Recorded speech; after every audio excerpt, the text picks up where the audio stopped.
예수님께서 자신의 죽음에 대한 이야기를, 순환에 대한 예고를 말씀하십니다.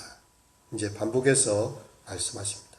하지만 제자들은 깨달지도 못하고 묻기도 두려워했다라고 이야기합니다.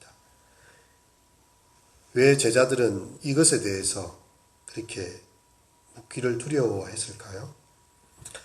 예수님께서 죽임을 당한다는 그 미래적 예언이 자신들의 예수님에 대한 기대와 너무나 동떨어졌기 때문입니다.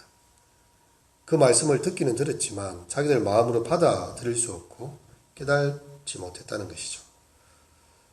예수님의 첫 번째 순환 예고는요, 가이사랴 빌립보에서 베드로가 이렇게 주는 그리스도십니다라고 고백한 이후에 비로소 자신의 죽으실 것에 대해서 말씀하신 것을 압니다. 하지만 베드로가 예수님을 말리려 했고 예수님은 사단아 내 뒤로 물러가라 이렇게 하시죠.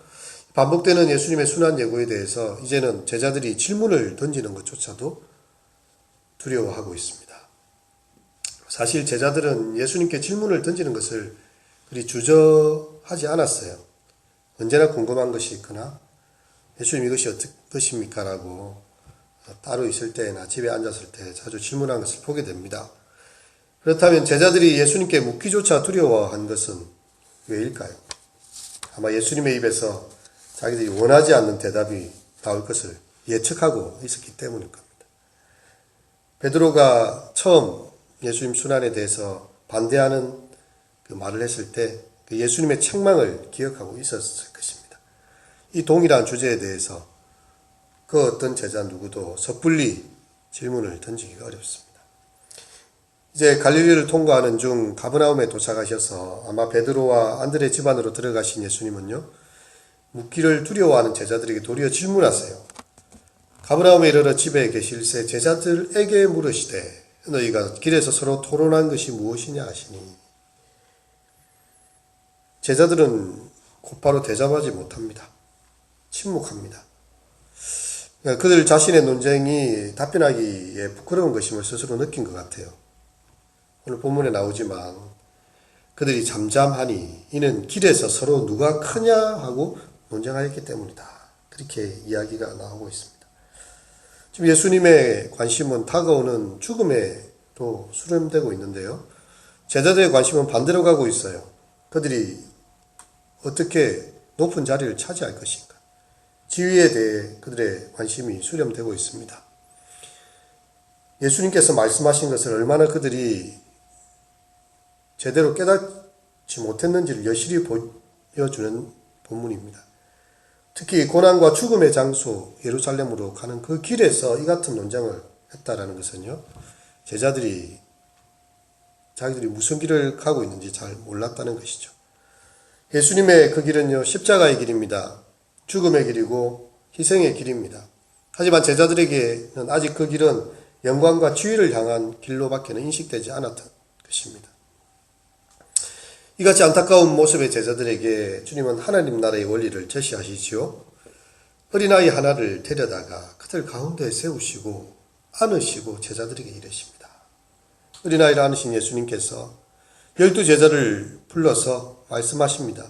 누구든지 첫째가 되고자 하면 무사람의 끝이 되고 무사람을 섬기는 자가 되어야 하리라. 누구든지 내 이름으로 이런 어린 아이 하나를 영접하면 곧 나를 영접합니다. 예수님의 제자들이 추구해야 될 목적은요, 세상 사람들처럼 높아지는 길이 아닙니다. 오히려 어린아이처럼 낮아지는 것이고 또 종으로 섬기는 길임을 예수님께서 밝혀 보여주고 계십니다. 자신이 낮아지는 데는 관심이 없던 제자들은요, 이제 주변의 낮은 자들에 대한 태도가 달라져야 된다고 예수님께서 말씀하고 있는 것입니다. 누구든지 내 이름으로 이런 어린아이 하나를 영접하면 곧 나를 영접함이요. 누구든지 나를 영접하면 나를 영접함이 아니요 나를 보내신 이를 영접함이니라. 어린아이 하나를 영접하는 것이 곧 하나님을 영접한다는 것입니다. 십자가의 길을 가는 중에 제자들은 세상의 원리와 완전히 반대되는 이 하나님 나라의 원리를 배우고 또 그 원리를 적응해 가야 했던 것입니다. 하지만 이 지위에 대한 문제, 누가 크냐라는 문제는요, 우문맥인 10장 35절에서 45절에 다시 반복되고 있는데요. 그것은 제자들이 듣기는 들어도 깨닫지 못하고 있는 그런 상황을 보여주고 있는 것입니다. 어린아이를 영접하라는 교육을 받고 그 가르침을 실천한 기회가 왔지만 제자들의 태도는 더 충격적이었어요. 마가복음 10장 13절 16절에 보면 예수님의 만져주심을 바라고 아이들을 데려온 그 어머니 그리고 그 아이들을요 영접은커녕 오히려 꾸짖어 보내는 것을 보게 됩니다. 우리 하나님의 말씀을 듣지만 그 말씀대로 행하지 못하는 일들이 이렇게 많이 있습니다. 하나님 나라의 질서는요 제자들의 생각과 정반대의 길이었어요. 주님은 아무도 소중하게 여기지 않았던 어린아이와 자신을 동일시하시고 심지어 이 어린아이를 영접하는 것이 하나님을 영접하는 것과 같다고 하셨습니다. 오늘 우리 삶에서 영접해야 될 나전자, 어린아이는 누구일까요? 첫째가 되고자 하면 무사람의 끝이 되며 무사람을 섬기는 자가 되어야 한다는 이 주님의 말씀, 우리의 삶에서 어떻게 적용될 수 있겠습니까? 우리가 말씀을 듣고 잊어버리는 자가 아니라 말씀을 지켜 행함으로써 하나님 나라의 열매 맺는 삶을 살아야 할 것입니다. 예수님께서 씨 뿌리는 비유에 말씀하셨는데요.